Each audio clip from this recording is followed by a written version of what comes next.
stars, I will be there. I'm Monica Charette, and this is Holding the Light. As long as you love, I will whisper in your ear. Little whispers you will hear. As long as you love.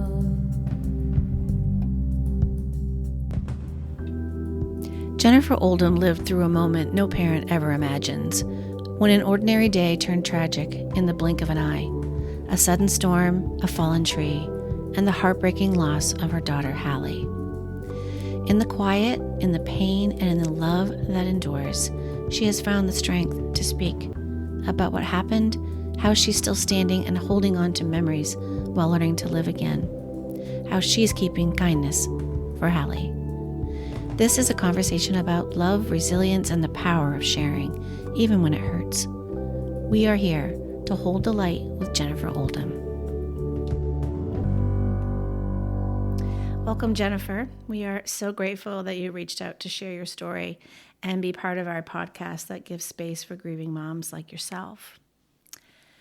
I've known you and about you since the tragedy that changed your life nearly 3 years ago.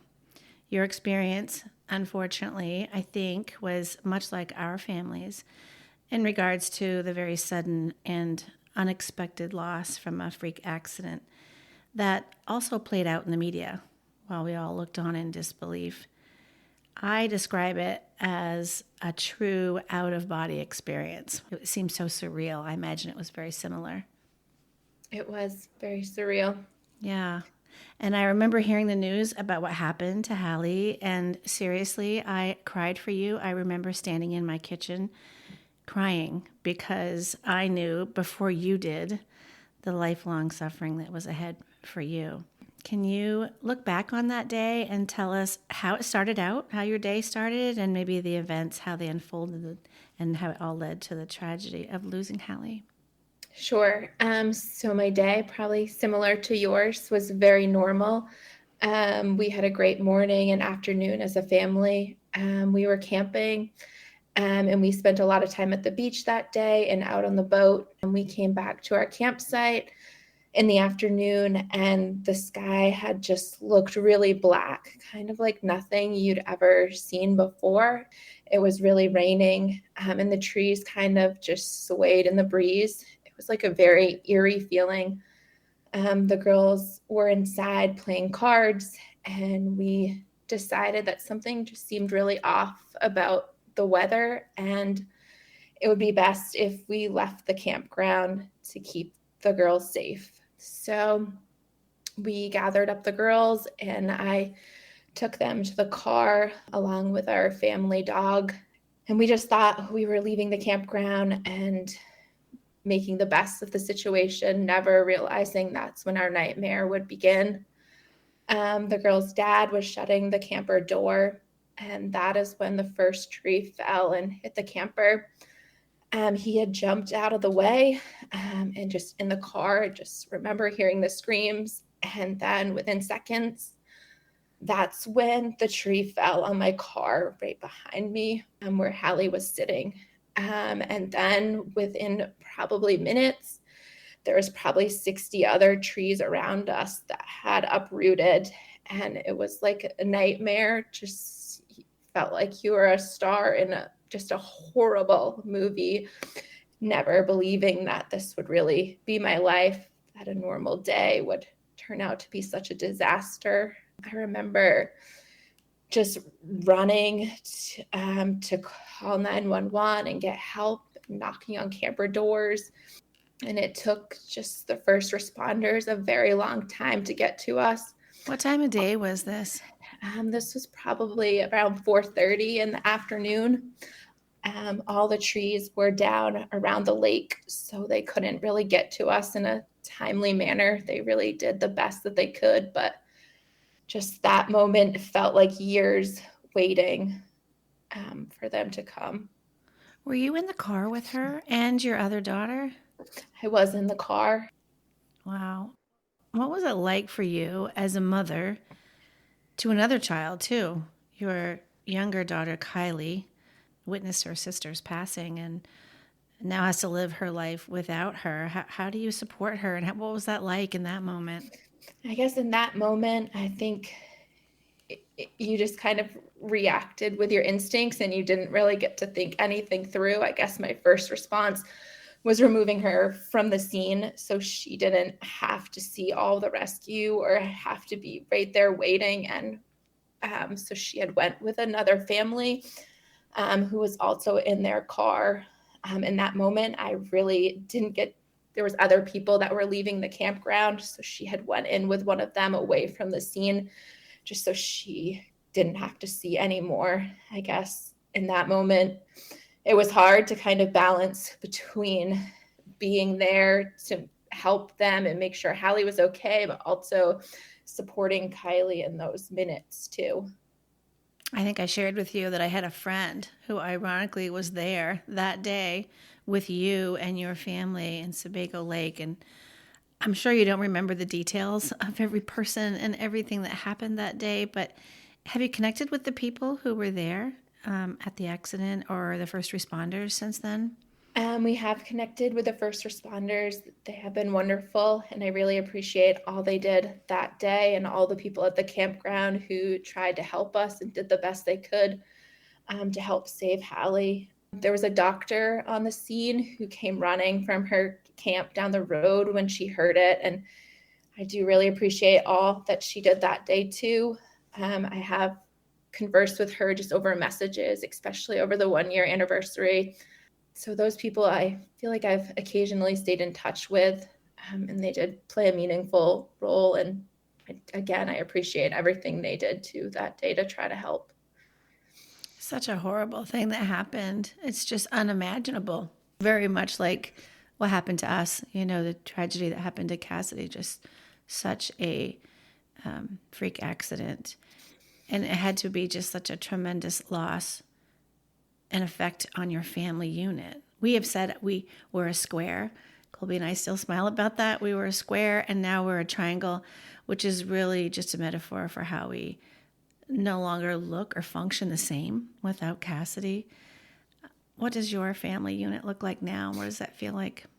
It feels like the main character, the main person is missing. I feel like Hallie and Kylie had such a close bond that I don't know, a lot of people say that their kids don't fight, but they really never fought. They got along so well and they were so creative in what they played. So it always feels like someone is missing around here. Our house is a lot more quiet these days. There's not as much laughter amongst kids, and that's really hard to take in each day. And how old was Kylie when this happened? She was 6. But because she was sitting right next to Hallie in the car, she does remember all of the details of the accident. And I'm just curious too. I mean, what were some of the first things that you approached, helping Kylie through this process? Did you try to, get her started on some form of therapy or like grief counseling, or was everything kind of done more in a family unit?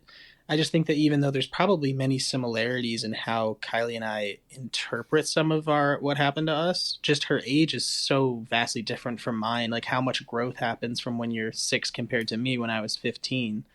I think my mom was far more concerned with how my, immediate emotional state was at that time. And not that you weren't obviously for Kylie. I just like at the age of 6, I'm sure that there's probably questions you had for her, like how much does she understand about what's going on? What does she know that has been fleshed out? So kind of just in the interim of the accident, what did you initially do to kind of support Kylie in that grief?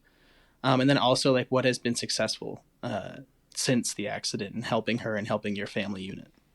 I guess one thing that was really important to me was to just be present for Kylie throughout this.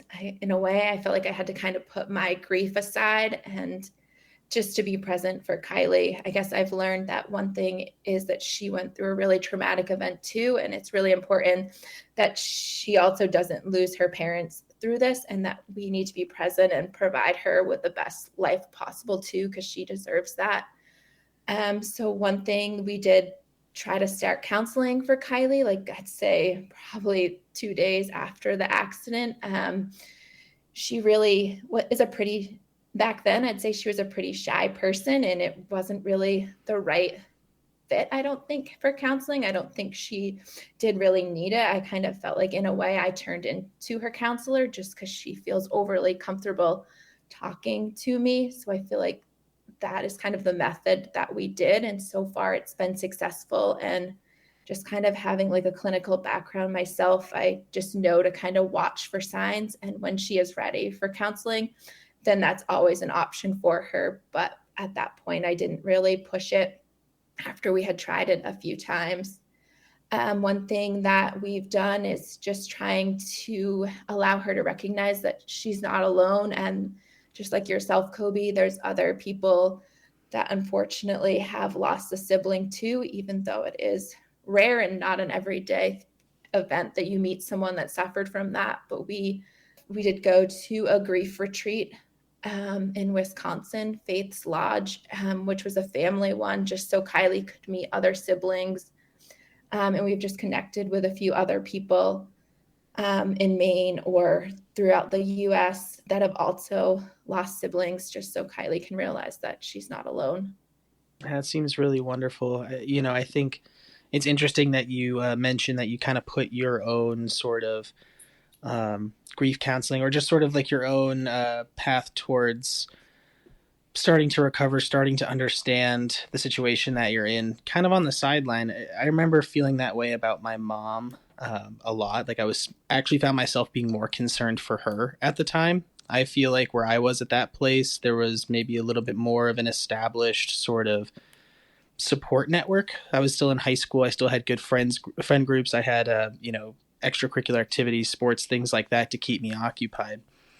I'm just curious, what have you done in that time as well, kind of in the immediate as well as following since then, to help yourself? And how did you approach that feeling? Because there's almost two sides to the coin of where you want to do everything for your kid, but ultimately, if you don't do enough for yourself, then who's going to be standing in front of you in 5 years when everything else has kind of moved on and you're still holding all of that grief? Mm-hmm. I guess it's really is a balancing act and trying to find like the just right fit balance. One thing that I feel like that has helped Kylie and I is that we started a nonprofit in memory of Hallie called Kindness Keepers for Hallie. And it's just been a great way for us to continue to honor Hallie. And I feel like Kylie really enjoys participating in the different events or different things that we do. I think it's really helped give her meaning as well as myself. So I think that's one main thing that we've done, and also just kind of carrying on traditions that we did with Hallie. I know every year we had like a family Halloween costume. So the first Halloween that we didn't have Hallie, Kylie and I and the dog dressed up as Hallie's favorite things. So the dog was a basketball, I was an ice cream, and Kylie was a dog. Just kind of continuing on those traditions. Easter was Hallie's favorite holiday, so we try to continue different traditions. And even though Hallie isn't here to find the eggs, I feel like we've now included the dog in that, because I feel like Hallie would have wanted us to do that. So just kind of carrying on meaningful traditions, I think, have helped Kylie and myself. And we're going to talk more about all the things that you have done in her memory, because I'm really anxious to hear about all of that. You and I talked about some of the things that we want people who have not suffered child loss to know about grief. What would you like people to understand? I didn't know anything really about grief, fortunately, before this accident. So I feel like it was a whole learning experience for me. I guess I just would like people to know that grief has like no expiration date, and that it's not a linear path. There's ups and downs frequently. I still feel them today. There's days where I can be laughing and smiling and having a great time. And then there's other days where I kind of just coexist in the world, and I try to push through it, knowing that's what Hallie would want me to do. And I also, again, need to be present for Kylie. As you guys know, I feel like those holidays are really tough, and birthdays and family events, because it's really challenging to see that Hallie's missing and her Earthside present isn't here. I also want parents to know that they're not alone. You guys' podcast has helped a lot. And just reading a lot of things that you did for Cassidy has helped me. I immediately went to Google, like after everything happened, like what are some resources that I can find? So just letting parents know that they aren't alone and that there are other people out there in a similar situation, even though the circumstance might not be the same. At the end of the day, we've all lost a child and experienced a horrific event. I know that I went to books a lot, just diving in and ordering. I feel like I've never read so much in my life, just trying to find answers and seeking if anyone else had been in this situation before. One thing that has helped me is that I did join a child loss group with other moms throughout the world. I had found that online. It was with Emily Graham, who's a grief coach. So I've connected with those moms, and Emily would run the group every Thursday night, but just last month she stopped running them. But the moms that I've met, we've continued to meet every Thursday night through Zoom. And that's been really helpful for me to know that I'm not alone. They lost children too, kind of around similar ages and time frame as Hallie. So it's been nice to kind of ask them questions and they can ask and just see how we're coping and dealing with different things. That's really amazing. If someone was interested in joining your group, how would they get in touch? I would say that they could probably look up Emily Graham on Facebook, and she runs like some coaching things, and she'll offer different like Zoom sessions, and she could probably connect them through there. But I feel like it's been really helpful for me. We're pausing here to let you know we're trying something new this season. We want to hear from you. If there is something you've learned in your grief journey that might be helpful for others, we invite you to leave us a voicemail message. I promise to listen to everyone. Some might even be used in a future Holding the Light episode. You're also welcome to just let us know what you think of this podcast. You can suggest a topic or request to be a guest. The number to call and leave a voicemail is 617-302-7373. We can't wait to hear from you. That's 617-302-7373. The number is also in the show notes. Thanks for listening.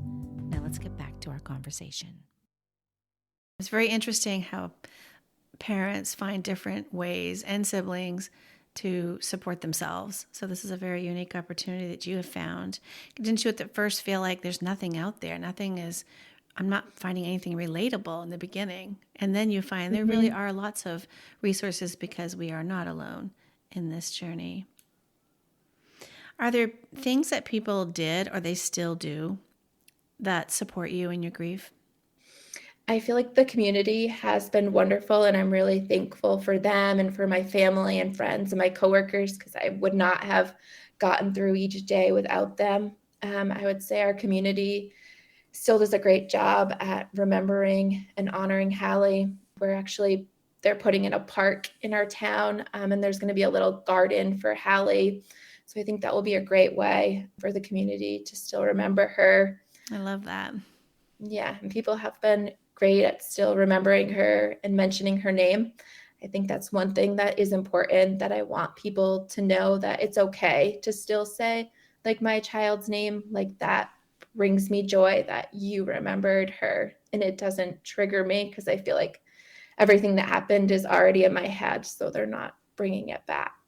That's exactly what we talk about all the time, saying their name. And what does it feel like when somebody brings her up to you?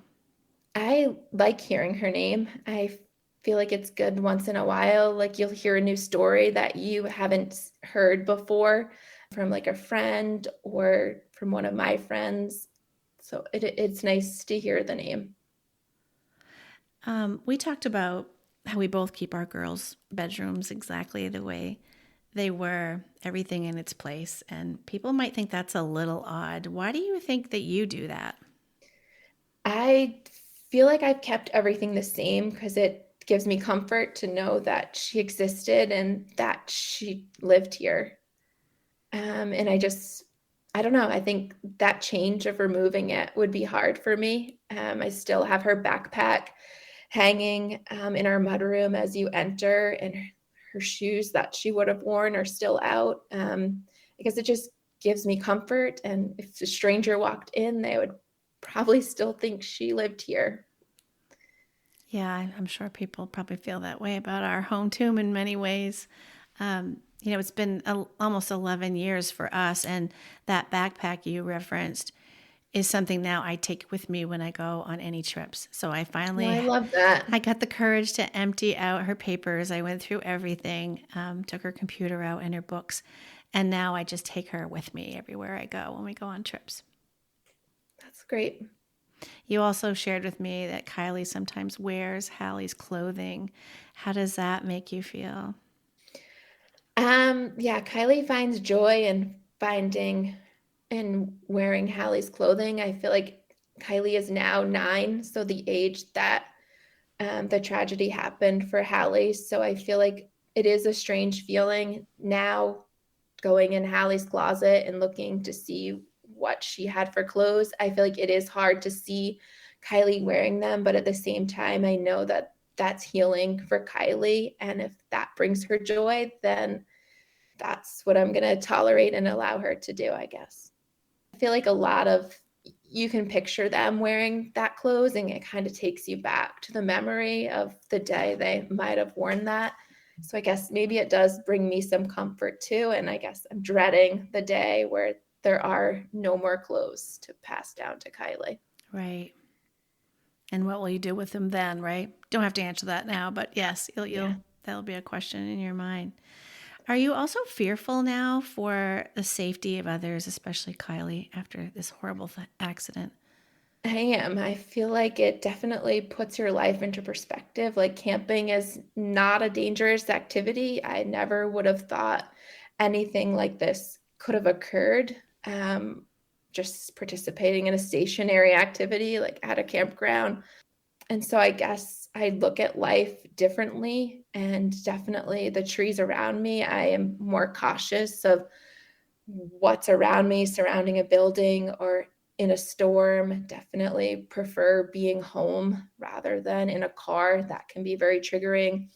I guess it's just kind of changed my day-to-day perspective to appreciate every little thing, and that life really is short. So it is important. I know it sounds corny, but to live life to the fullest, because as we know, anything can happen at any minute, even when you're living a normal day. Yeah, we have a whole new perspective on those things. I've been asked this question myself, so I hope it's okay to ask you. I think our job as parents is to protect our children and their safety and their well being. Do you carry the burden of guilt even for an incident like ours that you couldn't control or prevent? I do at times have a lot of guilt, just knowing that that tree was resting on my shoulder and that I survived the accident, but Hallie didn't. And in that, I wish I could have traded places with her. So that guilt does bother me at times, and just wishing that I could have done somehow protected her and could have seen that coming, even though I never would have predicted all of those trees. I'd never seen a tree uproot before, and that was shocking to see so many around you. It's all the what ifs. I think every parent does the what if. What if I had put my Mm-hmm. foot down and said, Cassidy, you can't go this evening for whatever reason? And what if you didn't go on that camping trip? There's There so many are. what ifs. And no matter what you do, I feel like they come in, but you got to just kind of remind yourself that you can't go back and kind of change what happened, I guess, Right. as much as you wish you could. Agreed. So, in the midst of your unimaginable loss, you found purpose in creating a nonprofit in her memory to ensure that Hallie's spirit continues to touch lives. You want to tell us about that? Sure. So I guess I created the nonprofit just because Hallie's life was filled with so much meaning, And I want her love and kindness to continue to be spread, even though she isn't here. Um, I don't want Hallie to be remembered for the accident and what happened to her. I want her to kind of be remembered for who she was as a person. And she was just an amazing 9-year-old girl. And that's who I want people to remember. Hallie loved school. I remember on the last day of school, she cried because she was going to miss her teachers so much. So I guess we created the nonprofit because we want to provide resources to kind of foster and give opportunities for academics and sports. Hallie also loved sports. She was really good at sports. And so just kind of continuing on her passions relating to kindness helped me come up with the idea for the nonprofit. And what does the nonprofit do? So our nonprofit just kind of helps spread kindness to others and kind of gives back to the community that helped us throughout our time of grief and loss. Some of our main things that we've done is we have 2 scholarships for seniors within RSU 16, which is the town of Poland. And then Hallie's dad and I went to Mountain Valley High School, so we have a scholarship there for a senior. We also sponsor a lot of local events here in Poland. There's a Halloween event that we have given money to sponsor and a few other events. One of the main events that we've sponsored and kind of planned is an Easter egg hunt in town, just because I mentioned Hallie's favorite holiday was Easter. So that's kind of given us meaning, but also allowed us to bring joy back to the community as we're able to watch other kids find the eggs. Another thing growing up, I feel like we've kind of always tried to instill like the value of kindness and helping others into our kids. And Hallie took a lot of joy in that. So around Christmas, we've always like sponsored families on our own, and Hallie enjoyed like going to pick out the gifts or taking a tag off the giving tree. So a part of our nonprofit is that we have an application process and we sponsor 5 families throughout the state at Christmas. So it's been nice to allow Kylie to kind of go back into that tradition and help us shop for some of those products for other children. Also throughout our rec department, that makes up Mechanic Falls, Minot, and Poland. We do a Kindness Keepers for Hallie award for every team for every sports season. And so the player that receives them is voted on by their teammates to a player who's displayed good kindness to others and good sportsmanship, because that was one thing that Hallie always instilled on the court. So we give that out and we kind of alternate what the award is, whether it's like a sports bag, a hat, or a water bottle. Those are things we've done the last 3 seasons so far. Our organization has also helped recently, like a school this winter in Central Maine, get some mittens for children. We also purchased snow gear for a few children at a school in Southern Maine. So just kind of doing small acts of kindness in memory of Hallie to pay it forward. That's amazing. I also heard about your cards that you hand out to people. Tell us about that and who came up with that idea. So I guess that was like a month after everything had happened, and I was just like laying on the couch. I don't know, needed to just stay busy and keep my mind occupied. So I had gotten these cards made on Etsy. So what you do is in memory of Hallie, there was cards, and when you engaged in a random act of kindness, you could hand out the card. So I guess it was to kind of keep the acts of kindness running throughout. And we had created like a Facebook group, Keeping Kindness for Hallie, where if you did an act of kindness or received a card from an act of kindness, then you could kind of post your story. And it was kind of amazing to see how it spread throughout the state and even throughout the US. And it was really rewarding, like as a mom, to see all the people who were remembering Hallie. One thing that Hallie always had mentioned was like kindness was free, and like you could, like a simple act of kindness, like opening the door at school. Hallie always like would share any school supplies she had with other children, or she would invite other friends who didn't have anyone to play with at recess. So she was always spreading kindness. So I just thought it was a good way to keep her acts of kindness flowing and moving.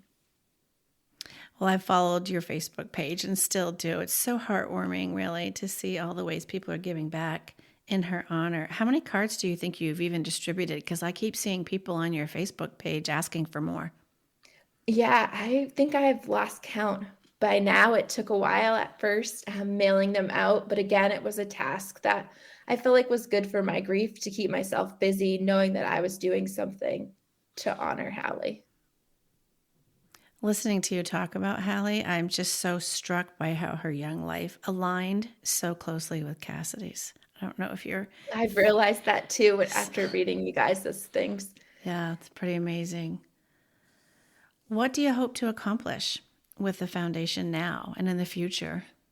I guess I want to have the scholarships continue to grow and be able to provide more opportunities for seniors, and to just keep different events going to honor Hallie. We do a Hoops for Hallie, which is a fundraising event for our nonprofit, but it also has been a fun way to kind of get the community involved in a sport that Hallie really loved. I know that I actually play in the 3-on-3 tournament, and my sister, and it's been fun to be back on the court to honor Hallie. And the first responders are wonderful in our town, and the Poland firefighters play the Maine State Police in a basketball game, and it's just been a big event to bring the town together to honor Hallie. And Hallie loved running, so we do have an upcoming race on June 29th at Black Mountain called Hallie's Hustle, and that's another fundraising event. So I feel like our fundraising events have a lot of meaning connected to Hallie. So I guess my goal is to kind of keep everything running, but also kind of expand and be able to reach more people through our acts of kindness. You're amazing because you're doing all of that and probably holding down a full-time job and raising a young lady. And yeah, how Thank you. has all of this helped in your own personal healing? I feel like it's helped a lot to hear people say Hallie's names at the events, and just to also be able to participate, like I mentioned, in the activities that Hallie loved. Yeah, and it's just been good to know that her kindness, even though she isn't here, is still continuing to spread and be meaningful on earth. Someone asked this question of me recently and it kind of took me back, but as time has passed and you can reflect now on the 9 years you had with Hallie, what is something that you did with her or as a family that now you are so grateful that you did that? I would say our trips to Disney. We started she was probably 3 at our first trip to Disney, and Kylie was pretty little. I remember everyone thinking that I was crazy for taking a little baby that early to Disney, but it was a great experience, and we did it every year except during COVID. And I'm so glad that we did that, because that was one of Hallie's favorite places. And I think a lot of memories with Hallie are at Disney. Did she chase around all of the princesses like Cassie did?